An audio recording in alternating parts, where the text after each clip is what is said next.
Hello दोस्तों, कैसे हैं आप सब लोग। I welcome you all in our channel the study tech and in this video we are going to discuss the complete Hindu newspaper analysis of 19th of October 2023। 19 October 2023 के important articles and editorial को discuss करेंगे। So the video is very much important specially to all the student who are preparing for competitive exams like UPSC, SSC, railways, banking and other core sector. And the video is bilingual. It means I'm going to explain each and every articles of the newspaper in Hindi and English so that आपको language की problem कहीं से भी ना हो। और अगर आपको वीडियो पसंद आता है, हमारा कंटेंट पसंद आता है, पढ़ाने का तरीका पसंद आता है, देन वीडियो को like share among your friends और चैनल को जरूर सब्सक्राइब कर लीजिएगा ताकि आपको हमारी ऐसी वीडियो की अपडेट मिलती रहे। So let's move to the first page of the newspaper. Discuss करेंगे इंपॉर्टेंट आर्टिकल्स को। Israel and Hamas trade blames over hospital blast. Gaza struggle to save survivors as race grows to West Asia. Biden arrives in Tel Aviv, backs Israel claims that rocket fired by Palestinian militants led to explosion. Strike resumed from the both side. तो एक rocket hospital पे fire किया गया और ये कोई भी नहीं जानता है कि ये रॉकेट किस साइड से फायर हुआ है। मतलब कि इजरायली सरकार ये ब्लेम कर रही है कि इस रॉकेट को फायर किया गया हमास के द्वारा और हमास ये ब्लेम कर रहे हैं कि इस रॉकेट को फायर किया गया है इजराइल के द्वारा। हालांकि ये देखा गया है कि इस रॉकेट की वजह से लगभग 500 लोगों की जानें जा चुकी हैं और बहुत सारे लोग अभी भी इंजर्ड हैं, दबे हुए हैं। अभी यहाँ पर इवैक्यूएशन जो प्रोसेस है वो इन प्रोसेस है। ठीक है, so it's very important. It outrage को प्राइम मिनिस्टर नरेंद्र मोदी जी ने यहाँ पर एक्सप्रेस किया है। It's very important. और ये जो बॉम्बिंग हुई है ये कहाँ हुआ है? गाजा पट्टी में हुआ है। ठीक है, गाजा स्ट्रिप में ये बॉम्बिंग हुई है। ठीक है, so again it's very important. Okay, यहाँ पर ये क्लियर कट लिखा हुआ है, आप देख सकते हैं। The Hamas militant group blames Israel for the massive blast at Al Ahli Hospital, saying nearly 500 dead, while Israeli government blamed rocket fired by other Palestinian militants. ठीक है, तो एक रॉकेट जो कि फायर किया गया किसके द्वारा? पैलेस्टीनियन मिलिटेंट हमास के द्वारा इस रॉकेट को फायर किया गया, जिसकी वजह से लगभग 500 लोगों की जानें जा चुकी हैं और बहुत सारे लोग अभी भी यहाँ पर दबे हुए हैं। तो इवैक्यूएशन प्रोसेस अभी भी यहाँ पर चल रहा है। ठीक है, सो इट्स वेरी इंपॉर्टेंट, ये आप सभी को पता होना चाहिए। Now move on to the next important news. Government clear bonanza of 15,000 crore for staffs. ठीक है, तो यहाँ पर जो स्टाफ्स है सेंट्रल गवर्नमेंट के जो एम्प्लॉय हैं उनके डीएनएस अलाउंस में यहाँ पर हाइकनेस देखने को मिला है। 4% से डीए को इंक्रीज किया गया फॉर द एम्प्लॉयज़ और for the pensioner to the compensate of inflation. ठीक है, सो इट्स वेरी इंपॉर्टेंट, ये भी आप सभी को पता होना चाहिए। अब ये जो आपका डीए है ये आपका 46% हो जाएगा। पहले कितना था? 42% था। ठीक है, तो it was earlier 42%, now it has been raise to 46%। Okay, so hope you are getting my points. Now move to the next important article. यहाँ पर और कुछ भी इंपॉर्टेंट आपके लिए नहीं है। You can easily move ahead with me. यहाँ पर भी आपको कुछ भी नहीं मिलेगा। You can move ahead.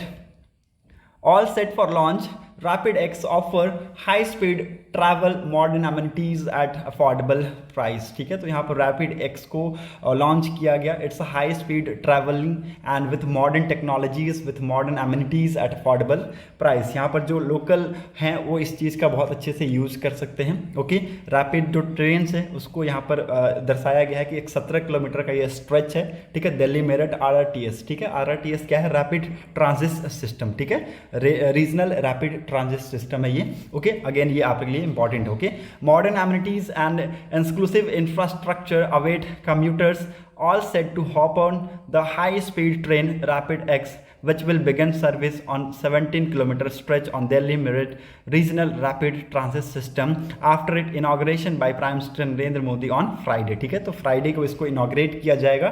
ठीक है, मतलब कल के दिन इसको इनॉग्रेट किया जाएगा, ये आप सभी को पता होना चाहिए। 20th ऑफ अक्टूबर को इसको इनॉग्रेट किया जाएगा by our prime minister Narendra Modi. Okay, ये 17 किलोमीटर का यहाँ पर ये सफ़र तय करेगा और ये इस ट्रेन का नाम है रैपिड एक्स। इसके बारे में आप सभी को पता होना चाहिए। The train will stop at at 5 station, ठीक है, 5 स्टेशन पे इस ट्रेन को रोका जाएगा, ठीक है। ये आपका हो गया साहिबाबाद, गाजियाबाद, ओके, गुलदार, दुहाई एंड दुहाई रिपोर्ट, ठीक है। So again it's very important, ये आप सभी को पता होना चाहिए। And the train has 5 standard coach, ठीक है। तो ट्रेन में कितने स्टैंडर्ड कोच होंगे? 5 स्टैंडर्ड कोच होंगे विथ 1 रिजर्व फॉर वुमेन, ठीक है, जिसमें से एक किसके लिए रिजर्व होगा? वुमेन्स के लिए। तो 5 में से एक जो कोच है वो वुमेन्स के लिए रिजर्व होगा एंड प्रीमियम कोच भी उस ट्रेन में आपके लिए होगा, okay. While a ticket for a seat in the standard coach is cost 20 rupees, ठीक है। तो स्टैंडर्ड जो कोच है उसकी जो सीट की कॉस्ट है वो यहाँ पर बताई गई है कि 20 रुपये रहने वाला है, ठीक है। तो एक सीट का आपको कितना देना होगा? 20 रुपीज़ देना होगा for the standard coach, okay. Passenger have to sell out double that amount to enjoy a ride in the premium coach, ठीक है। तो यहाँ पर अगर आपको प्रीमियम कोच में राइड करना है तो आपको उसका डबल देना होगा। इट मीन्स अगर आपको शुरू से लेकर एंड तक ट्रैवल करना है in the standard coach, it will you have to pay 50 rupees in the standard coach and in premium coach you will have to pay 100 rupees, ठीक है। सो इट्स वेरी इंपॉर्टेंट, ये भी आप सभी को पता होना चाहिए। Travel is free for childrens whose height is below 90 centimetre, ठीक है। तो जो जिन चिल्ड्रंस की हाइट 90 सेंटीमीटर से नीचे है उनके लिए यहाँ पर ये जो ट्रैवल है वो फ्री रहने वाला है, ठीक है। तो ये भी इंपॉर्टेंट है, ये भी आप लोग लिख लीजिएगा। Now move on to the next important article. Editorial section में you can easily skip the both editorial, आप लोग दोनों ही एडिटोरियल आज के लिए स्किप कर सकते हैं। BRI के बारे में मैंने बहुत बार इसके बारे में पढ़ाया है, ओके। और यहाँ पर देखिए एक ही चीज़ मुझे इंपॉर्टेंट लगा, बाकी मैंने जो चीज़ें हैं वो बहुत बार पढ़ा चुके हैं आपको, ठीक है। तो ये बाकी आपके लिए इंपॉर्टेंट है नहीं उतना, क्योंकि आपको मैंने ये कंटिन्यूअस बेसिस पे पढ़ाया है। यहाँ पर वर्ल्ड बैंक ने अपने स्टेटमेंट दिए हैं, यहाँ पर उन्होंने कहा कि 675 million people are without electricity globally, ठीक है। अगर आप ग्लोबली कंपेयर करें तो लगभग 675 मिलियन पीपल्स हैं जो कि बिना इलेक्ट्रिसिटी के रह रहे हैं। Around 2.3 billion lack portable water, ठीक है। देखिए 2.3 बिलियन ऐसे भी लोग हैं जो कि जिनके पास पोर्टेबल वाटर की फैसिलिटी नहीं है, वो कमी है वहाँ पर, ठीक है। And 450 million lives beyond the coverage of broadband signals, ठीक है। तो 450 मिलियन ऐसे भी लोग हैं जो कि जिनके पास ब्रॉडबैंड सिग्नल्स का कवरेज नहीं है, ठीक है। तो ये सारी चीज़ें यहाँ पर आपका BRI से स्टार्ट होता है, ठीक है। आपका जो चाइना का बेल्ट एंड रोड इनिशिएटिव है उसके कुछ यहाँ पर इम्पैक्ट्स बताए गए हैं, कुछ यहाँ पर इन्फ्लुएंसेस बताए गए हैं, ठीक है, जो कि मैंने आपको बहुत बार पहले बता चुका है, ठीक है। Hope you are getting my points. Now move to the next important article. यहाँ पर और कुछ भी इंपॉर्टेंट है नहीं, टेक्स्ट एंड कंटेक्स्ट पेज पे एक इंपॉर्टेंट आर्टिकल है, the aboriginal referendum in Australia. Australia में एक एबॉरिजिनल रेफरेंडम पे बहुत ज़्यादा चर्चा हो रहा है और ये एक इंपॉर्टेंट रेफरेंडम है जिसमें यहाँ पर वोटिंग कराया गया और वोटिंग में जो रिजल्ट्स हैं वो नेगेटिव में हमें देखने को मिले हैं, मतलब कि लोगों के जो फेवर्स हैं वो ज़्यादातर नो में यहाँ पर देखने को मिले हैं। ना व्हाट द रेफरेंडम अबाउट, ठीक है ना, इस रेफरेंडम में क्या था कि लोग यहाँ पर नेगेटिव में वोट ज़्यादा किए। अ majority of referendum voters have rejected the proposal to establish an Aboriginal and Torres Strait Islander voice to the parliament, ठीक है। तो देखिए यहाँ पर जो मेजॉरिटी है वोटर्स के वो ये नहीं चाहते हैं कि जो एबॉरिजिनल टॉरेस स्ट्रेट आइलैंडर वॉइस है वो पार्लियामेंट में एस्टैब्लिश हो, ठीक है। सो इट्स वेरी इंपॉर्टेंट, ये भी आप सभी को पता होना चाहिए, ठीक है। मतलब कि यहाँ पर आप देखें तो 40% जो वोटर्स हैं उनका यहाँ पर वोटिंग था यस में और 60% जो वोटर्स हैं उनका वोटिंग था नो में, ठीक है। तो यहाँ पर जो मेजॉरिटी ऑफ ऑस्ट्रेलियन वोटर्स हैं वो यहाँ पर नो के फेवर में गए हैं, ओके। नाउ ये जो रेफरेंडम था ये किसके रिगार्डिंग था ये मैं आप सभी को बता दूं, तो ये था जो aboriginal and Torres Strait islander voice है वो पार्लियामेंट में स्टैब्लिश होना चाहिए या नहीं होना चाहिए, इसी के रिगार्डिंग था। मतलब कि इनको यहाँ पर फर्स्ट पीपल ऑफ ऑस्ट्रेलिया का दर्जा मिलना चाहिए या नहीं मिलना चाहिए इन द कॉन्स्टिट्यूशन, इसके रिगार्डिंग था, ठीक है। It's very important, the voice proposal was a modest one, ठीक है। It was to be advisory body for the national parliament and government, okay. तो ये क्या है, एडवाइजरी बॉडी है to the national parliaments and the government, ठीक है। तो ऑस्ट्रेलिया में आप सभी को मैं बता दूं कि जो वोटिंग है वो कंपलसरी है, ठीक है। हाउ डिड ऑस्ट्रेलिया वोट, यहाँ पर बहुत इंपॉर्टेंट चीजें आपको पता चलने वाला है, तो आप लोग इसको लिख लीजिएगा, ओके। ऑस्ट्रेलिया में वोटिंग क्या है, कंपलसरी है। Voting is compulsory in Australia.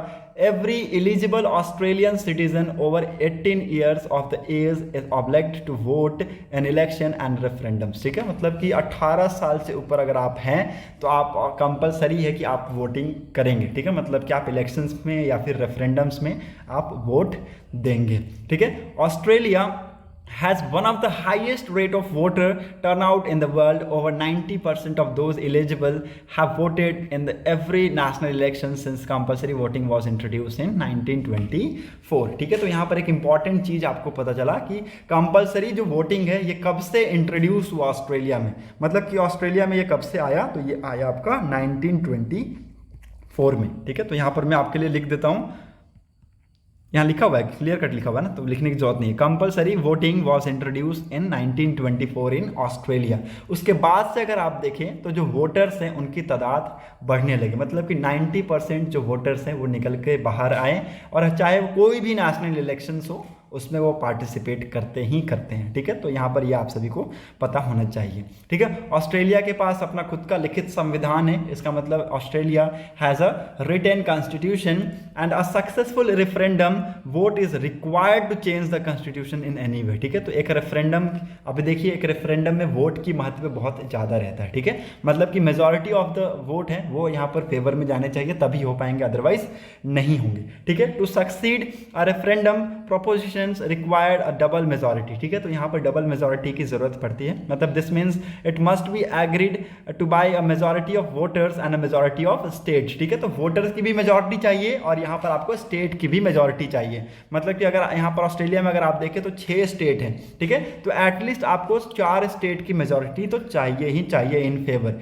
अगर कोई भी रेफरेंडम पास करना है तो उस रेफरेंडम को यहाँ पर 4 स्टेट से पास होना पड़ेगा, मतलब कि 4 स्टेट के फेवर में वो जाना होगा, अदरवाइज वो रेफरेंडम फेल हो जाएगा। ठीक है, so it's very important. Australia has 2 territories. ठीक है, ऑस्ट्रेलिया ऑल्सो हैज़ 2 टेरिटरीज, ये आप सभी को पता होना चाहिए। Individual in the territories contributes to overall voting but territories do not counts toward the majority of states. ठीक है, तो यहाँ पर ये देखिए 2 टेरिटरीज हैं। Individual in the territories contribute to the overall votes. ठीक है, जो इंडिविजुअल टेरिटरीज में they are contribute to the overall votes and those individuals who do not lives on that they will not count the majority of the states. ठीक है, so again it's very important. So it's very difficult to achieve the constitutional change in Australia. ठीक है, तो Australia में constitutional change हो पाना बहुत ज़्यादा डिफिकल्ट होता है, this because of this voting. ठीक है, ये वोटिंग की वजह से ओके कॉन्स्टिट्यूशनल चेंज हो पाना बहुत ही ज़्यादा मुश्किल होता है। Okay, since Federation in 1901, 45 questions have been put to Australian voters in referendums. Only 8 of those have succeeded. ठीक है, देखिए यहाँ पर 1901 से अगर आप देखें तो ये ऑस्ट्रेलिया यहाँ पर फेडरेशन उनको मिला। ओके, लगभग 45 क्वेश्चन यहाँ पर रखे गए। ठीक है, 45 क्वेश्चन में से सिर्फ 8 यहाँ पर जो रेफरेंडम है, 8 रेफरेंडम ही पास हो पाए। ठीक है, 45 आउट ऑफ 8, मतलब 8 में 8 ही पास हुए हैं। ठीक है, 45 रेफरेंडम रखे गए और 8 ही पास हुए। तो आप देख सकते हैं यहाँ पर जो मेजॉरिटी है वो यहाँ पर जो लोग हैं वो यहाँ पर वोट करते हैं तो कुछ अलग तरीके से यहाँ पर रिजल्ट्स आते हैं। ठीक है, ये कुछ आप यहाँ पर देख सकते हैं। ठीक है, so hope you are getting my points. Now move to the next important article. इस रेफरेंडम के अगेंस्ट यहाँ पर लोगों ने वोट किया है, तो ये आप सभी को मुझे बताना था। रेफरेंडम किसके बारे में था, तो यही था कि जो एब ओरिजिनल है, ठीक है, एब ओरिजिनल और आपका जो टोरेस, आपका जो ये टोरेस स्ट्रेट आइलैंडर है ना, इसका भी एक अलग मतलब है, ये भी आप सभी को पता होना चाहिए। मैं आप सभी को बता देता हूँ कि जो एब ओरिजिनल टर्म है it refers to the original people of the mainland Australia. ठीक है, ऑस्ट्रेलिया मेनलैंड के जो ओरिजिनल पीपल हैं उसको हम लोग क्या बोलते हैं, एब ओरिजिनल कहते हैं। लेकिन जो आपका टोरेस स्ट्रेट आइलैंडर है इसको हम क्या कहते हैं, इसको कहते हैं the original peoples of the 274 island located in the north of Australia in the Torres Strait. ठीक है, तो ये उन लोगों को रेफर करता है जो कि 274 आइलैंड्स में रह रहे हैं इन द टोरेस स्ट्रेट। ठीक है, so again it's very important. Okay, hope you are getting my point. Now move to the next important article. ये मुझे आपको बताना था, इंपॉर्टेंट था इसलिए आपको मैंने बता दिया, इसको आप लोग लिख लीजिएगा। Now move on to the next important news. यहाँ पर और कुछ भी इंपॉर्टेंट है नहीं। India will explore building large language model. ठीक है, तो यहाँ पर इंडिया एक्सप्लोर करने वाला है लार्ज लैंग्वेज मॉडल को। High powered committee will study the development for the Indian language and large amount of private and foreign capital plus government fund needed to be डेप्टेक्स से अमिताभ कांत। ठीक है, तो अमिताभ कांत जी का कहना है कि हमें फॉरेन इन्वेस्टमेंट की जरूरत पड़ेगी और एज वेल एज फॉरेन का साथ साथ प्राइवेट और पब्लिक इन्वेस्टमेंट की जरूरत पड़ेगी। ठीक है, so again it's very important, ये डेवलपमेंट के लिए हमें फॉरेन और प्राइवेट इन्वेस्टमेंट की जरूरत पड़ेगी। ठीक है, India is likely to sign a deal with US for 31 MQ-9B drones by February 2024। ठीक है, तो फरवरी 2024 तक इंडिया यहाँ पर यूएस के साथ एक डील साइन करने वाला है, जिससे हम 31 MQ-9B ड्रोन को लेकर आ सकते हैं। ठीक है, सो इट्स वेरी इंपॉर्टेंट, ये भी आप सभी को पता होना चाहिए। इसके लिए आप लोग इसको लिख लीजिए, ये एक इंपॉर्टेंट है, आने वाले टाइम में ये क्वेश्चन बन सकता है कि किससे डील कर रहा है इंडिया 31 MQ-9B ड्रोन्स के लिए। ठीक है, so the deal for 31 MQ-9B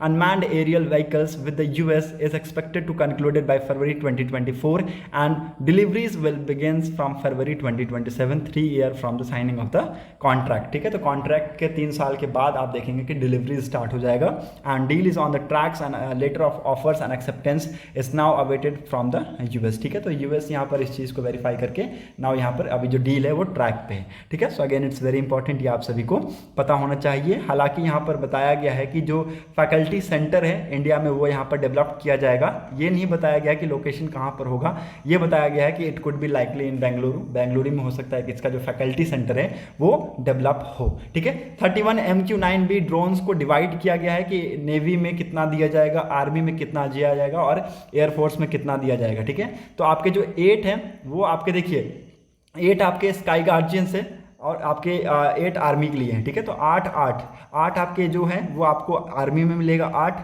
और जो 8 है वो आपको मिलेगा क्या, एयरफोर्स को। ठीक है, हालांकि यहाँ पर जो सी गार्जियन है वो 15 है। ठीक है, तो 15 और 16 कितना हो गया, 31। ठीक है, तो 15 नेवी को मिलेगा और 8 किसको मिलेगा, आर्मी और एयरफोर्स को। ठीक है, तो ये आप सभी को पता होना चाहिए, 15 और 8। Okay, again it's very important. Now move on to the next important news. Ayodhya Ram Mandir trust receive FCRA license to accept foreign donations. ठीक है, तो अयोध्या राम मंदिर ट्रस्ट को यहाँ पर FCRA लाइसेंस मिल चुका है ताकि फॉरेन डोनेशंस यहाँ पर मिल सके। ठीक है, so it's very important. The Ayodhya Ram temple trust known as 3 Ram Janmabhoomi Teerth Kshetra on Wednesday said that it had received the licence to accept foreign donation under foreign contribution regulation act. ठीक है, तो foreign contribution and regulation act के तहत अब ये foreign donation receive कर सकते हैं। ठीक है, so again it's very important. Over अगर आप इंडिया में देखें तो 3500 से ज़्यादा यहाँ पर डोनेशंस दिए गए हैं पीपल्स के द्वारा अक्रॉस द इंडिया। ठीक है, hope you are getting my points. Now move to the next important. यहाँ पर जो राम मंदिर का निर्माण है 2019 जजमेंट के बाद हो रहा है। ठीक है, सुप्रीम कोर्ट का 2019 में जजमेंट आया, उसके बाद से हम यह निर्माण आपको होते हुए देखने को मिल रहा है in the UP. Okay, hope you are getting my points. Now move to the next important article. Europe condemns the death of hundreds of civilians in attack on Gaza hospital. तो जैसा कि मैंने आप सभी को बताया कि गाजा में यहाँ पर जो हॉस्पिटल है उस पर अटैक हुआ, और ये कोई नहीं जानता है कि अटैक कहाँ से हुआ है, इजराइल साइड से हुआ है या फिर आपके हमास साइड से हुआ है, कोई भी नहीं जानता है। हालांकि जो ब्रिटिश इंटेलिजेंस है वो इस चीज़ को इंडिपेंडेंटली एनालाइज कर रहा है कि एक्सप्लोजन कहाँ से हुआ है, और जो एक्शन है वो फर्दर आपको लेते हुए मिलेंगे। ठीक है, जिस भी साइड से हुआ है उसके अगेंस्ट यहाँ पर प्रॉपर एक्शंस लिए जाएंगे। Okay, now move on to the next important news. Centre raises MSP for rabi crops, farmer unhappy. ठीक है, तो यहाँ पर देखिए रबी क्रॉप्स पे MSP को बढ़ाया गया है, मिनिमम सपोर्ट प्राइस को बढ़ाया गया है, जिससे अभी जो फार्मर्स है वो अनहैप्पी है। Farmers organization says minimum support price do not match the increasing in output cost in input cost for wheat. The major rabi crops increase of rupees 150 पर कुंटल। ठीक है, तो यहाँ पर फार्मर देखिए इस चीज़ से परेशान है और इस चीज़ से क्या है, वो अनहैप्पी है। ठीक है, तो ये भी आप सभी को पता होना चाहिए। जो नया प्राइस है ये अब होने वाला है 2275, ये आप सभी को पता होना चाहिए। Okay, now move on to the next important news. Sports section में आप सभी को पता है इंडिया वर्सेस बांग्लादेश से 2 बजे से स्टार्ट होगा, पुणे में ये मैच होने वाला है। Okay, now move on to the next important. All sports में आई डोंट थिंक सो कि कोई इंपॉर्टेंट आर्टिकल होगा। Okay, so that's it for today's video analysis. अगर आपको वीडियो इंपॉर्टेंट लगी हो तो लोगों तक जरूर शेयर कर दीजिएगा, साथ ही साथ चैनल को सब्सक्राइब कर लीजिएगा ताकि आपको हमारी ऐसे वीडियो की अपडेट मिलती रहे। Thanks for watching a video, thank you and have a nice day.